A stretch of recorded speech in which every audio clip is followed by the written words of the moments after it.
Magandang umaga, Malacanang Press Corps. Welcome sa ating press briefing ngayong araw.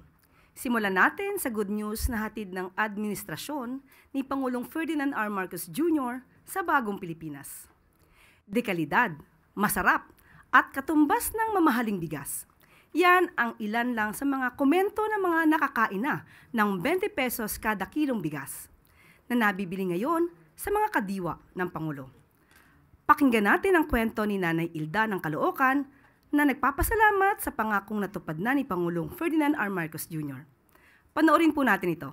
Kanin is life para kay Nanay Gilda, kaya very satisfied siya sa 20 pesos kada kilo ng bigas na kanyang nabili sa Kadiwa store sa kanilang lugar sa Amparo, Caloocan City. Hindi niya raw kasi inakala na sa 20 pesos ay may maganda na siyang klase ng bigas. Malaki aniya ang kanyang natitipid dahil sa programang ito ng gobyerno. Ang ng isip ng tao, 20, ang pangit niyan, parang hindi natin makain.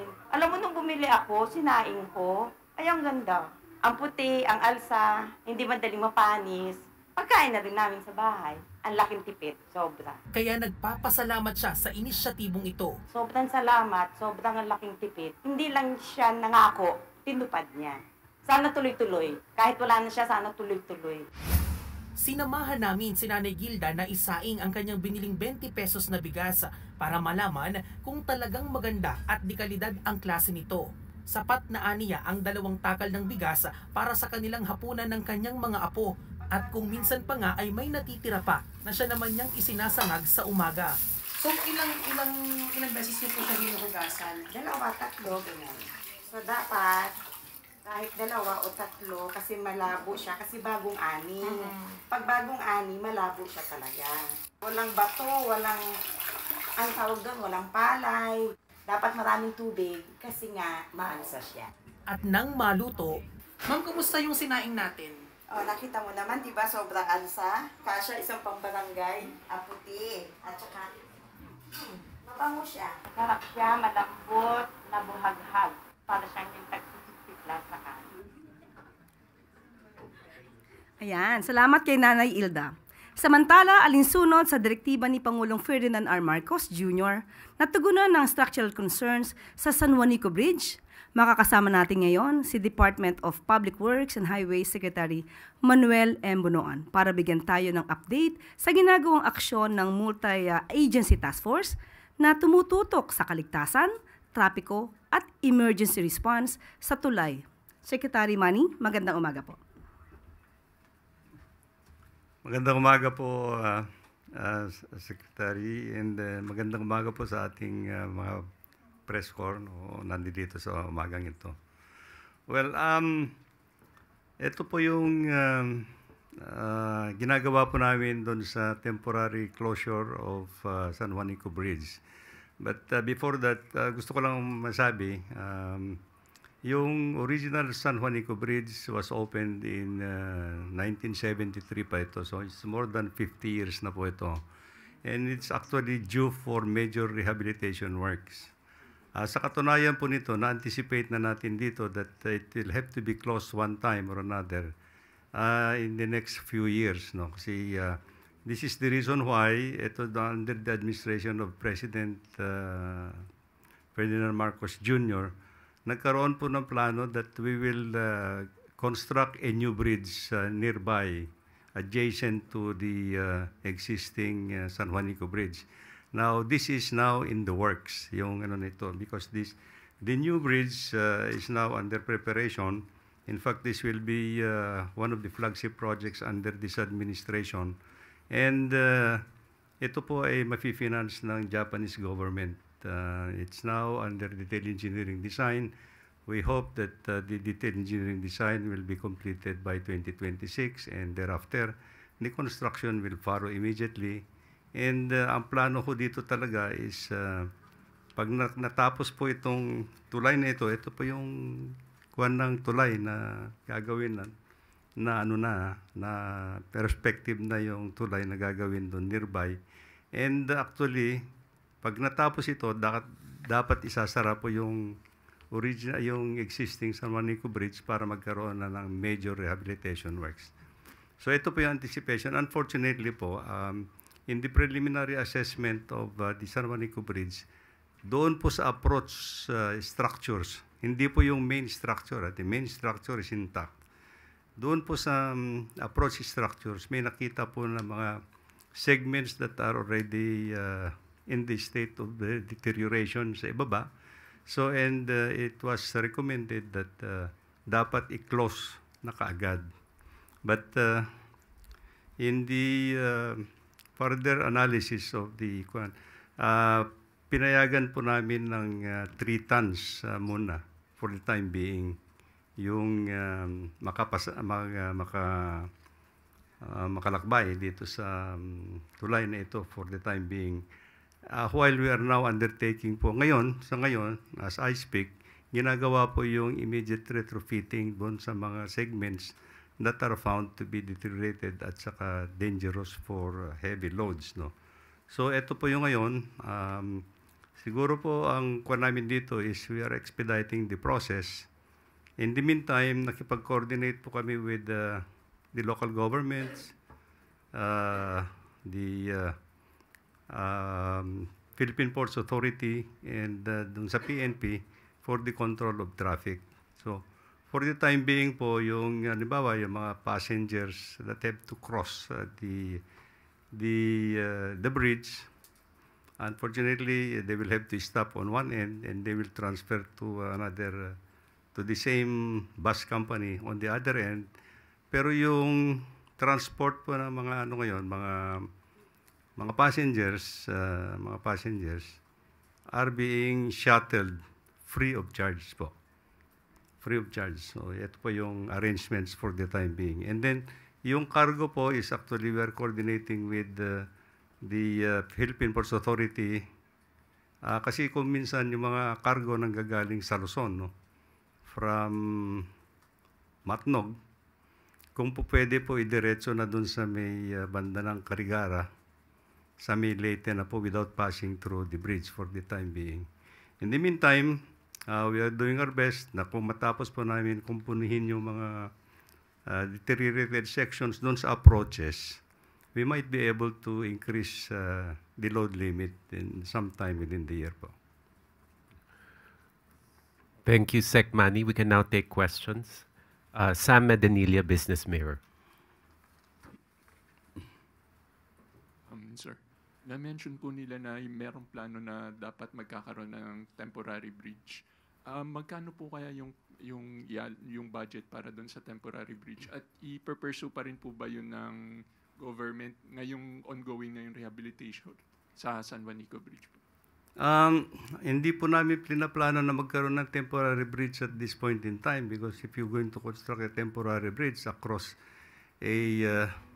more than 2 kilometers of the strait, it will take years na naman po. So I think the arrangement for now is actually to temporarily allow 3 tons na load capacity. But in the next few months actually, pag natapos po namin yung retrofitting of some of the segments, we might be able to increase a little bit on the load limits po. Clarify ko lang, sir. Ano po yung na-mention po nila kanina na parang meron pong plans na matapos by yung detailed engineering by 2026? Yes po. Ano po, hindi po siya Di po. Ano po yung bridge na yun? This is another bridge. It's a permanent bridge. This is a permanent bridge. This is a second San Juanico Bridge that will be constructed. Mas mahaba po ito. I think this will be about 2,600 meters. Magkano po yung budget po dito na i-allocate? Well, we will know actually after the detailed engineering designs have been completed po. Tapos last na lang po, sir. Na-mention na rin po kasi na parang may ongoing mga projects yung DPWH in preparation po doon sa ASEAN Summit for next year. Ano po kaya yung mga priority projects ng DPWH na expected matapos bago mag-start po yung summit? Well, ang focus po namin in Metro Manila because the preliminary meetings will have to take place by early 2026. Alam po ninyo, meron po kami yung programa to rehabilitate the entire EDSA. Now, ang priority program namin in coordination with yung sa pagdating ng Asia Pacific meetings, ang priority sections that we will be undertaking will be from yung Pasay to Shaw Boulevard. Pasay to Shaw Boulevard, southbound and northbound.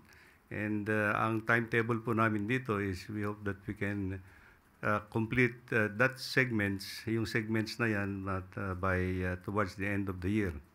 So, ito po and then the rest of the sections will follow through. Ang kwan po namin dito, plano namin dito, while we are going to put priority to those sections from Pasay to Shaw Boulevard, there may be other sections that we may start also na hindi naman masyadong makakaabala dun sa traffic during the summit in Manila. Tristan Nodalo, Newswatch Plus. Hi, Sec. Good morning po. Good morning po. Good Sir, morning. nabanggit nyo na yung EDSA Rehab. Siguro po less than a month bago yung target na pagsisimula ng EDSA Rehab, meron po bang pag-aaral kung gaano katagal yung madadagdag sa travel ng isang commuter, for example, sa EDSA? Kung nagta-travel siya ng 1 hour, madadagdagan po ba ng 30 minutes to 1 hour yung tagal dahil sa gagawing rehab? Well, I'm sure that there will be some inconvenience to some extent actually because of we will be occupying some spaces along EDSA as we do the rehabilitation work.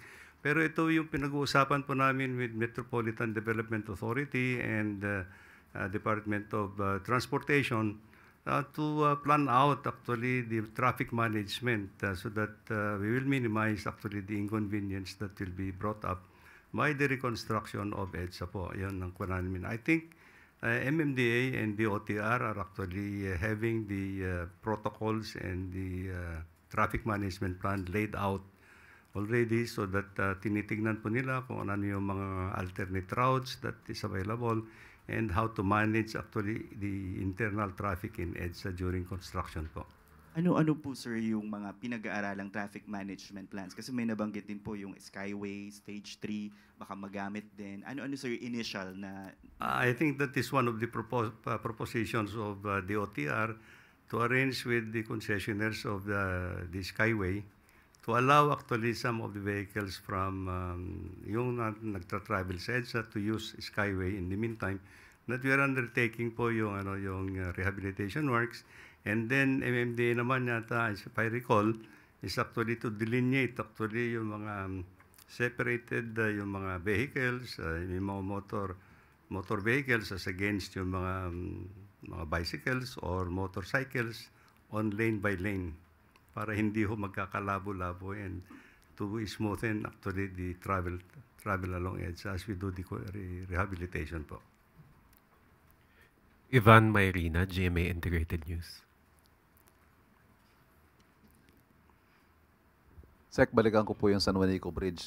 Sinabi nyo ho, within the year, we might be able to increase load limit.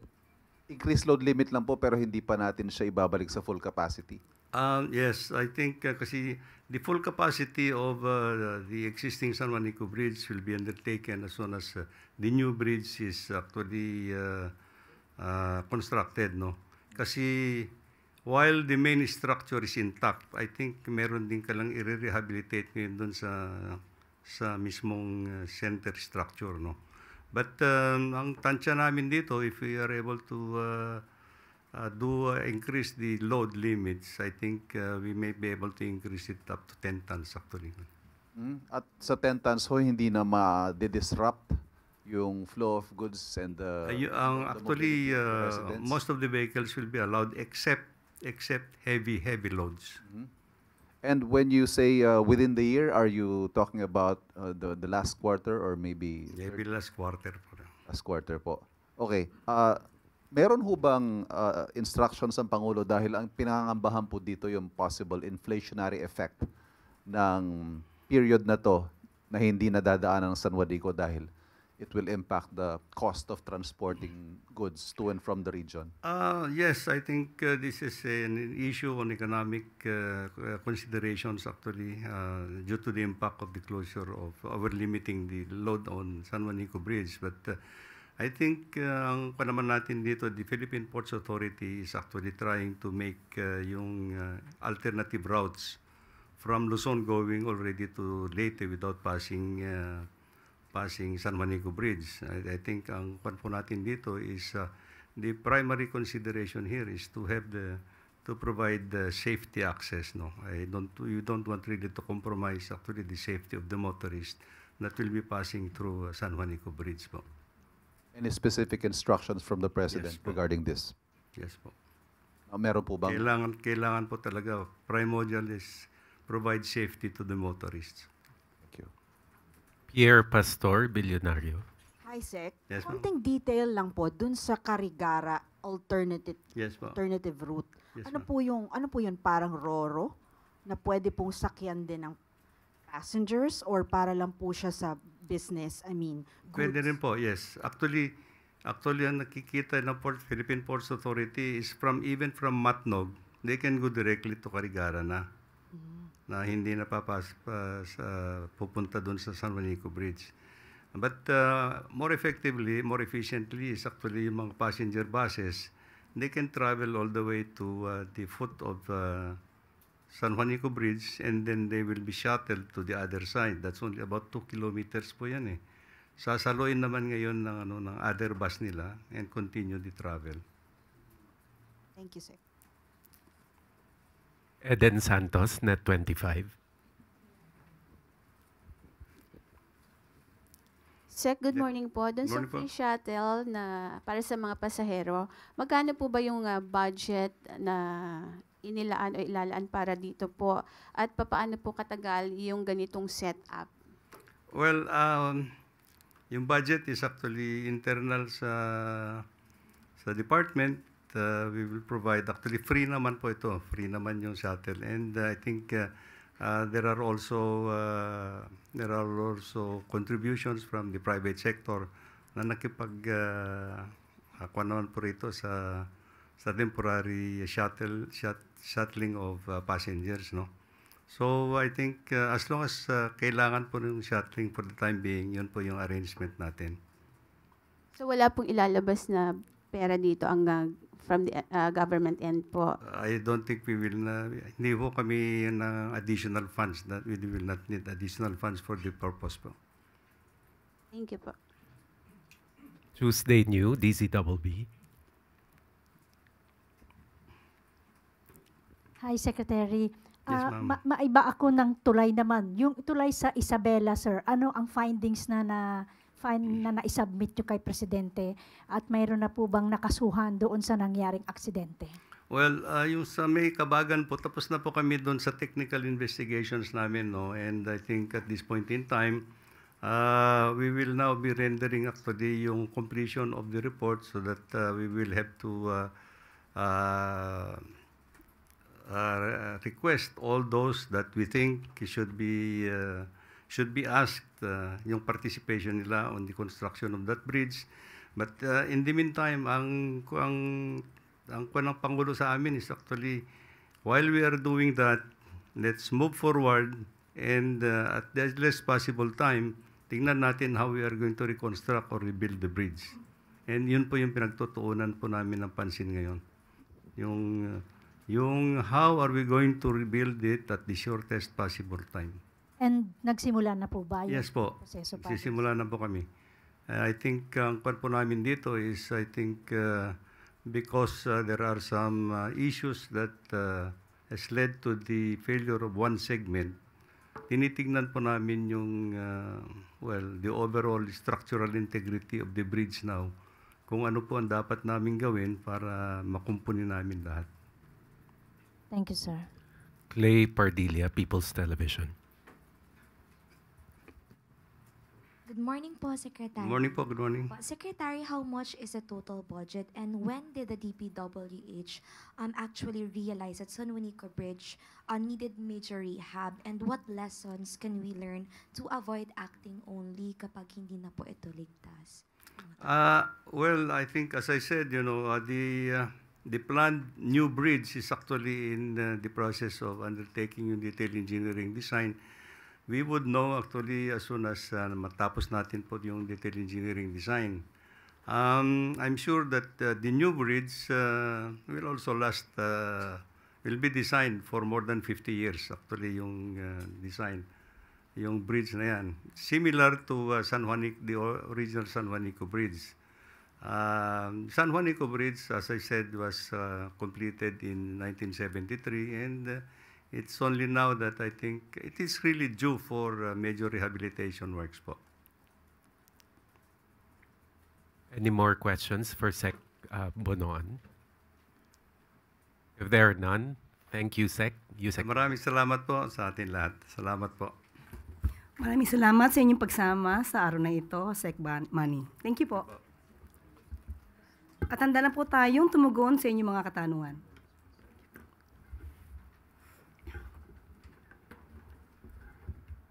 Clay Pardilla, People's Television. Good morning po, Yusek. Yusek, even former presidential advisor Attorney Panelo believes that Attorney Harry Roque is not a victim of political persecution, and it appears daw po that he is a pogo lawyer and was encouraged to go home. Si Attorney Roque naman po sinabing nag-aaksaya daw po ng pera ang gobyerno para sa paghahanap po sa kanya dahil bumuo po ito ng tracker team. May we know po your response? Thank you. Mukhang si Attorney Harry Roque. Nagsama talaga, no? Sorry. Mukhang si Attorney Harry Roque na lang naman ang naniniwala sa kanyang pananaw na may political persecution. Ito malamang ay ang pagtatago niya ng kanyang maaaring liability at ang kanyang pagsama-sama sa mga Duterte ay ginagawa niyang panangga para ipatunayan na mayroong political persecution. Pero kahit ang kanyang dating naging kaalyado ay hindi naniniwala sa kanyang mga tinuran. At patungkol sa nag-aaksaya ng oras, ang paghahanap ng isang fugitive ay hindi pag-aaksaya ng oras. Kung siya ay concerned sa pondo ng bayan, dapat noong pang 2016. At kung sinasabi nga niya na siya ay concerned sa pondo ng bayan, hindi ba mas maganda kung mag-voluntaryo na siyang umuwi rito para hindi na siya pag-aksaya ng oras at ng pera ng gobyerno? Follow-up, Tristan Nadala, Newswatch. Okay, on a different topic. Tristan, Newswatch Plus. Yusek, morning po. Yung dun lang po sa reconciliation na nabanggit ni Pangulong Bongbong Marcos sa kanyang podcast. While maraming nag-welcome on this offer of the President, yung ibang political analysts believes that while unity is important, reconciliation should still be grounded on principles like truth, accountability, and respect for institutions. So parang how does Malacanang respond to concern that reconciliation may come at the expense of accountability? Lalo na po, for example, nahaharap din si Vice President Duterte sa impeachment trial. Tandaan po natin, wag po tayo mag-focus na sinasabing open for reconciliation para lamang sa mga Duterte. Maliwanag po ang sinabi ng Pangulo sa lahat ng tao na maaaring hindi kapareho ng kanyang paniniwala o ng prinsipyo o ng polisiya. Mas maganda kung lahat ng tao ay makakasundo niya para po sa taumbayan, para magkaroon na po ng tuloy-tuloy na pagtatrabaho para sa bansa. So wag nating isentro ang open for reconciliation sa mga Duterte. Hindi po gagawin ng Pangulo na lumabag sa batas para lamang sa isang rekonciliasyon. Follow-up lang po, Yusek. Siguro po, no, parang it's an open for all. Pero yung sabi naman po ng mga kaalyado ni dating Pangulong Duterte like Harry Roque and Panelo saying that reconciliation is only possible if the President takes steps to bring former President Rodrigo Duterte back to the country. Ito po ba ay anong response po ng Malacanang dito sa comment nila? Tandaan po natin, hindi po magpapahawak sa leeg at hindi po magpapadikta ang Pangulo sa mali. Hindi po tatalikuran at babaliktarin ng Pangulo ang batas para lamang pagsilibihan ang personal na interes ng iilan. So tandaan po natin, lagi pong sa batas ang Pangulo. Kaibigan o batas? Batas pa rin po ang pipiliin ng Pangulo. Eden Santos, Net 25.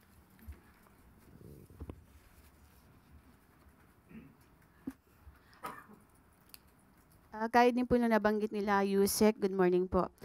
Bukod po dun sa issue nung pagpapauwi ng Pangulo, kung talagang sincere daw po siya dun sa pakikipagkasundo sa mga Duterte, baka pwede rin magpa-hair follicle test ang Pangulo. May mga condition po para lang maipakita daw yung sinseridad po ng ating Pangulo dun sa kanyang pakikipag-reconcile or pakikipagkasundo sa mga Duterte. Ano pong reaction ng Malacanang dito? Ulit-ulit, paulit-ulit, uulit-ulitin ko, uulit-ulitin natin. Peke, ang video na siyang pinespread or isiniwalat nitong si Atty. Harry Roque. Dapat pa natin siyang paliwalaan? Uulit-ulitin ko, paulit-ulit na lamang siya. Yusek, follow-up lang po. Hindi naman din po batay dun sa video lang yung panawagang magpa-hair follicle test ang Pangulo. Bukod po doon, medyo... Paulit-ulit po ulit? Hair follicle test po ulit? Ayun po yung ilan sa tingin nyo ba meron silang karapatang magbigay ng kondisyon kapalit nung sinasabi po ng Pangulo natin na para makipagkasundo? Ang pakikipagkasundo po ay para sa taong bayan, hindi para sa personal na interes ng iba. Alalahanin po natin, maliwanag, uulit-ulitin ko ang sinabi ng Pangulo, sa lahat ng tao, gusto niya pong makipagkasundo, para magkaroon ng stability, magampanan ang dapat magampanan at hindi madiskaril ang trabaho ng gobyerno. Ayaw po niya ng away. So, ang awayan na to, ang siya nagpapabagal sa trabaho ng gobyerno dahil puro paninira. Puro fake news na natatanggap ng Pangulo. So, ang pakikipagkasundo sa lahat, hindi lamang para sa mga Duterte, ay tama lang po na gawain ng Pangulo bilang ama ng bansa. Magsasakripisyo na siya kahit siya na po yung sinisiraan, kahit siya na po yung binibigyan na maling kwento at binibigyan at ginagawa ng peke na video. Yan po ang dapat na gawin talaga ng isang ama ng bansa. Salamat po. Follow-up, Ivan Mayrina, GMA Integrated News. With due respect, Yusek, ang sinasagot po ng Pangulo dun sa reconciliation, diretso po yung tanong, ay tungkol sa mga Duterte. He was responding to a question, specifically, reconciliation with the Dutertes. Kaya nga po sinabi niya, opo, kasama ang mga Duterte. Pero wag natin pong isentro sa mga Duterte. Dahil ang sinabi niyang sumunod ay gusto niya pong makipagkasundo sa lahat ng tao. Ito po yung sinabi niya. Ayaw ko ng gulo, gusto kong makasundo ang lahat ng tao. Mas maganda. So, kung isa pong parte ang pakikipagkasundo sa mga Duterte, maganda po yun. But ang malinaw po, the offer of reconciliation should not come with any conditions. Yun po ang gusto nating sabihin. Opo, ito naman para sa taong bayan at para sa bansa. Salamat po. Another follow-up, Pierre Pastor, Bilyonaryo. Hi, Yusek. Dun sa reconciliation and ayaw ng politika, clarify lang po, hindi po ba ipapakita ng Pangulo nahahabulin niya o pananagutin kung nagkasalaman? Nagsisimula? Yes. Okay, Kasi medyo meron pong na makikipagbati ba at may ayaw ng politika kung talaga namang nagkasala. Dapat po ba, hindi po ba dapat ipakita ng Pangulo na hahabulin niya ang mga nagkasala? Nung sinabi at tinanong siya kung open siya for reconciliation, wala pong nabanggit na hindi niya ipapatupad ng batas. Wala pong nabanggit na magpapatawad siya kung may nagkasala. So ang reconciliation lamang po ay para hindi na magkaroon ng gulo at para magkaroon nga po ng stability at matupad niya ang kanyang mga pangako sa bayan. Thank you. We have time for one more question. Alvin Baltazar, Radio Pilipinas.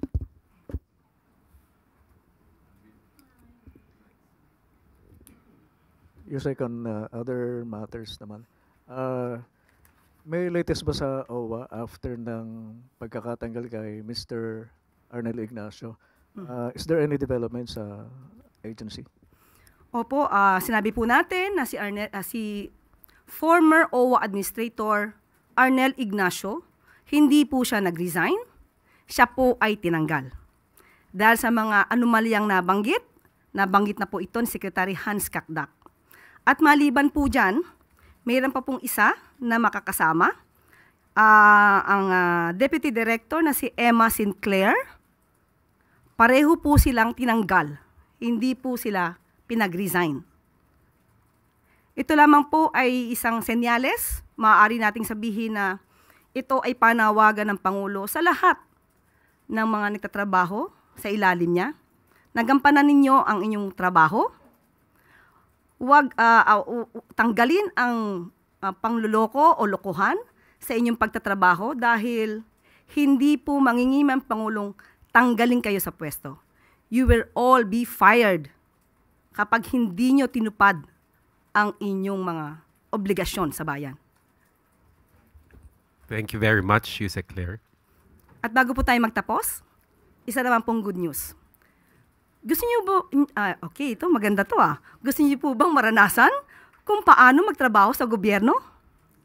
Kung kayo ay college graduate, mukhang hindi na kayo pwede, overqualified, mula 18 hanggang 25 taong gulang, mas lalong hindi. Nasa junior, Nasa junior or senior college level sa darating na pasukan at mas mababa sa latest regional poverty threshold ang kinikita ng inyong pamilya. May pagkakataon po kayong sumali sa Government Internship Program o GIP ng Department of Social Welfare and Development. 75 ang available internship slots sa bawat DSWD field office, habang 35 intern naman ang tatanggapin sa central office sa Quezon City. Tatanggap ng katumbas na 75% ng regional minimum wage as of November 2022 ang mga intern na kailangang makapagsilbi ng 30 working days. Sa mga interesado, ano pang hinihintay nyo? Apply na. Maraming salamat.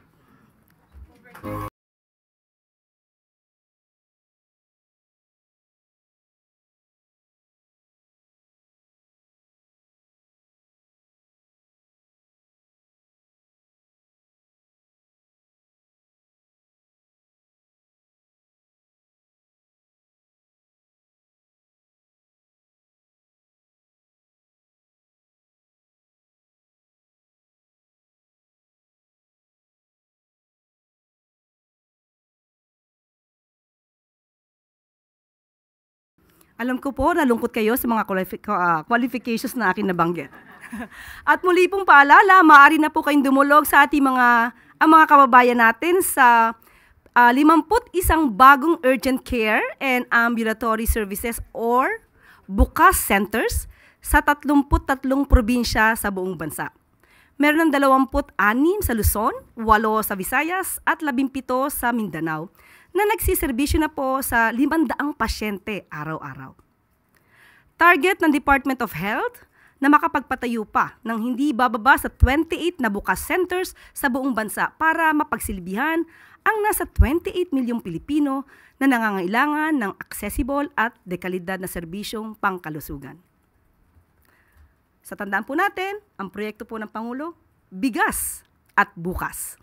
At dito po nagtatapos ang ating briefing ngayong araw. Maraming salamat, Malacanang Press Corps. Magandang tanghali para sa bagong Pilipinas.